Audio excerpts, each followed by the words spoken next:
deal for them to do simply because of the wages that are on offer. However, if you look at the relationship between Manchester United and Borussia Dortmund, it's quite good. Because last season, you'll remember, they all organised the deal whereby Jadon Sancho went from Old Trafford to Borussia Dortmund. And look how well that worked out for Sancho. And in the end, look how well that worked out for United and, of course, for Borussia Dortmund as well. As far as Rashford's camp is concerned, we do know what's been happening. All of the communication so far has been done via them. It hasn't really been club to club yet. And they have been speaking to clubs in Italy, to clubs in Spain as well. As far as United are concerned, if they are to allow this guy to leave, they would prefer a straight loan.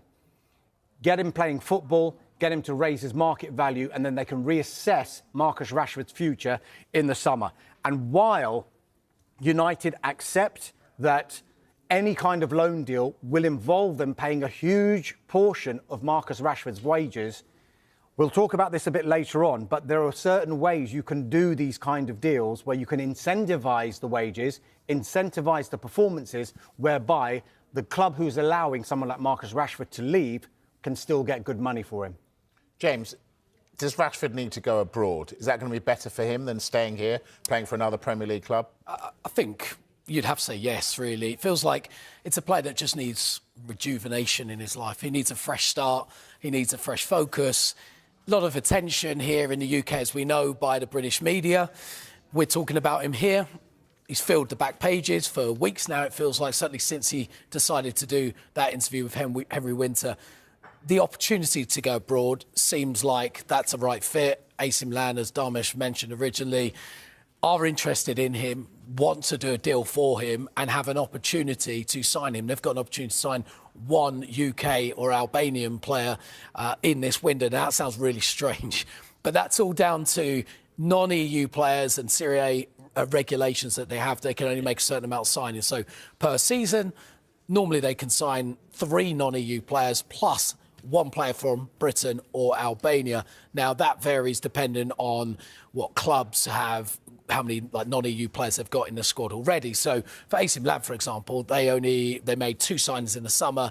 That was all they could make. They've only got this one little signing available to them, which is a British player. Hence why Marcus Rashford is one of the names mentioned. And it seems like that would be a good fit for him. So if it is at Manchester United, Antony, is he leaving? So we told you last week that clubs from Spain and Greece had approached Manchester United over the potential signing of Antony. We think it would probably be a loan deal at this stage. Well, I can tell you that the clubs that we've been told now are Real Betis and Olympiacos, who have made those inquiries. Now, in fairness to Antony, he's actually been featuring in nearly all of Ruben Amorim's squad, but he still hasn't started a Premier League game under Ruben Amorim.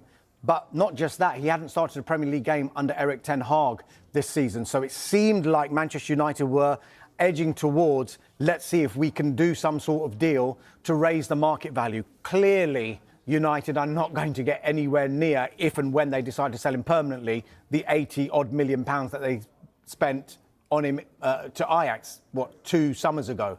That simply isn't going to happen. But it's clear now that they will consider offers for Antony. As I said, the most likely idea would be a loan. And it's interesting because Real Betis have recently sold one of their wingers, Hassan Diao, to Como, which is why there might be a space and Antony could be the one to fill it. We've been saying quite a bit that Tottenham and Manchester United are looking for a striker. Are they in danger, James, of both missing out?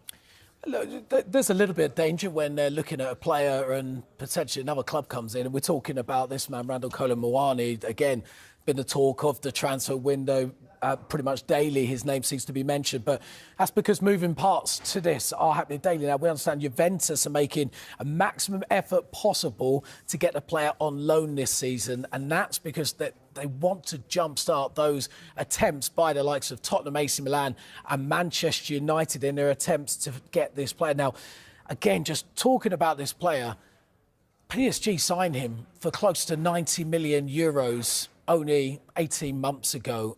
He's fallen out of favour, wasn't in a matchday squad for the last 3 matches. They've resigned to letting him go, whether this window or the summer, but it seems like the race is hotting up for his signature. Tottenham are not out of this race yet at all. They are interested in the player, and a forward is their priority this window, but competition is hotting up for him. OK, that's Spurs. Developments involving Marcus Rashford. AC Milan are expected to formally approach Manchester United over the signing of the forward. So far, Flex, it has all just been hearsay, really, and an interest, but now we're hearing there might be a formal approach. When you look at all the options that we've heard in terms of interest, a bit from Italy, Como potentially interested, Dortmund have shown interest, West Ham in the Premier League. When you look at all those options, is this starting to look the likeliest and best fit for everyone? Yeah, I think so. In my opinion, when I've started to look at some of the clubs that have been involved in potentially signing Marcus Rashford on loan in this window, AC Milan was the one that stood out to me as a fan and sort of looking at it from an economical perspective as well. Of course, there are a lot of clubs who can't afford to take Marcus Rashford, which was always going to limit the amount of options he was going to have during this window. And Manchester United were always going to have to look at just how much they would probably have to subsidise in his wages, at least until the end of the season, with Marcus Rashford on a reported £300 a week, £300,000 a week, a little bit more than 300 quid a week. Making a fortune. But the way he's been playing, you know, but £300,000 a week, yes. There's not many clubs who can subsidise that, and Manchester United would have to fork out probably at least, as a minimum, half of that. And AC Milan, I think, are one of the teams, I mean, Kev can enlighten us more, who probably could. I know that Alvaro Morata is their top earner, around £160,000 a week or euros a week. So that would probably work out for them. And in terms of the stature of the club and the project, I saw some quotes from Zlatan Ibrahimovic saying, you know, we don't need to convince players to come here. Everybody wants to come to Milan, but obviously he's got his role there. But they are a huge club. And, you know, you look at Tomori there, you look at Ruben Loftus-Cheek there, Tammy Abraham's there, some English lads there that Rashford could, you know, get acquainted with and get his feet under the carpet. And some really good players there. So I think that could work for Rashford. Glad you mentioned those English players. So that brings me neatly onto my next question. Just explain to us the EU rules concerning non-EU players and how they affect Italian sides in particular. So this is to do with the FIGC, which is basically the Italian league authority, and this is good old Brexit affecting things because obviously English players are no longer EU players, so they now come under that category. They've already got Strahiniya Pavlovic, who they brought in, Emerson Royale, who they brought in. They've taken up 2 non-EU slots.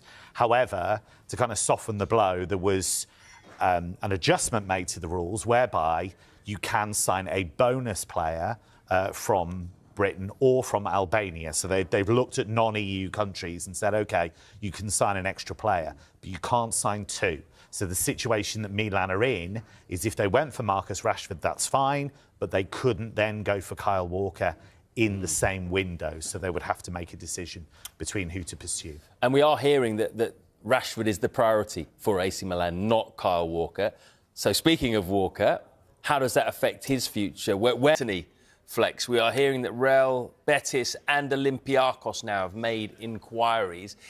If Manchester United can make a sell, is this one they'd want to make fairly quickly because he's a player that they can get a decent fee for, and then that, of course, gives them more options in terms of bringing people in for Amorim? Yeah, I think ideally that would absolutely be a good solution for Manchester United and Antony, as that move just, to put it quite frankly, just really hasn't worked. He has no confidence at the moment. He's not getting any game time from Ruben Amorim. And even being brought in by Erik ten Hag, and Erik ten Hag stuck by him for a very long time. He ended up losing his place even under Erik ten Hag, so he's had a really, really tough time at Manchester United.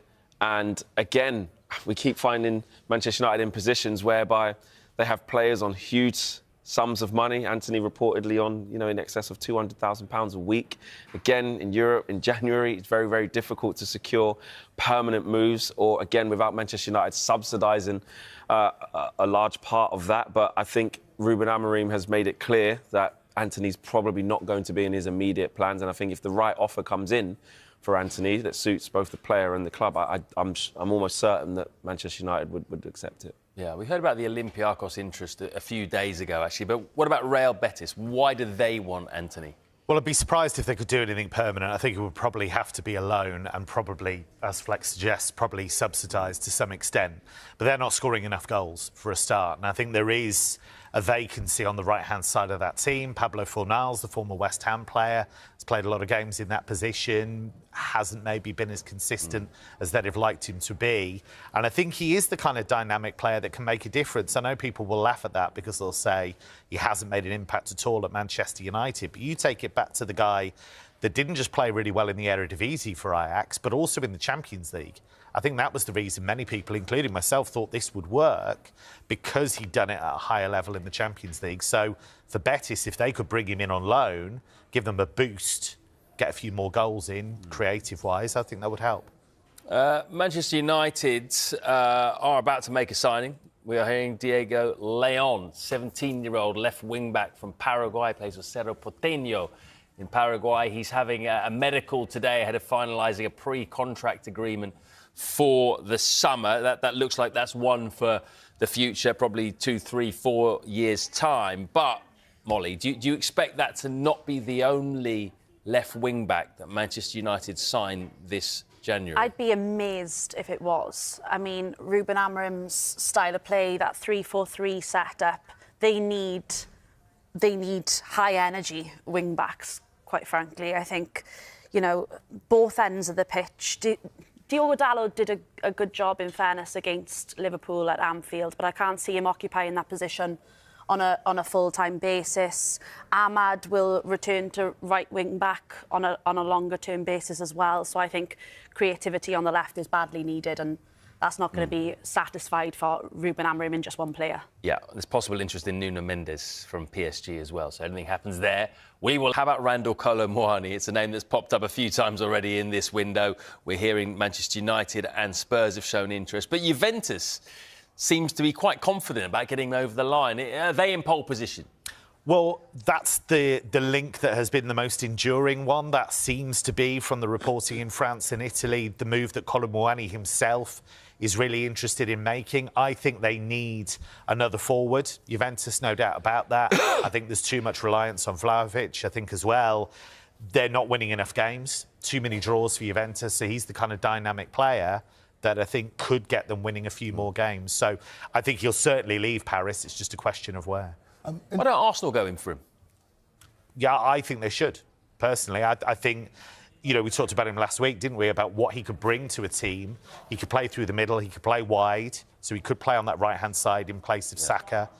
And I'm really surprised that Arsenal haven't even explored it, or at least we don't know that at this stage. Might done. Is that the question you were going to ask? I was just going to ask, in terms of Kolo Muani, we've heard a lot about him being multifaceted. He can play in multiple positions. For Arsenal, I think what they're crying out for is a definitive striker and a definitive player who can play on the left-hand side in terms of their strongest lineup. What is Kolo Muani's best position? Because we've seen him play in multiple positions, not just for France, but also for PSG. I think if you look at the way that he plays, there's a lot of movement across the line anyway. And I think even when he's played up front for Eintracht Frankfurt, for example, a lot of that was moving into wide areas as well. So he's not a focal point per se. You wouldn't just shove him up there and, you know, expect him to just kind of lead that line in that way.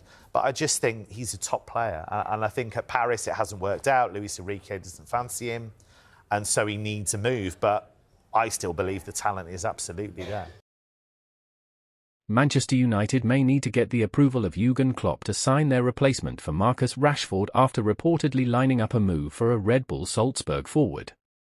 Klopp, who spent nearly 9 years in charge of Liverpool before leaving in June 2024, began his role as Red Bull's head of global soccer in September.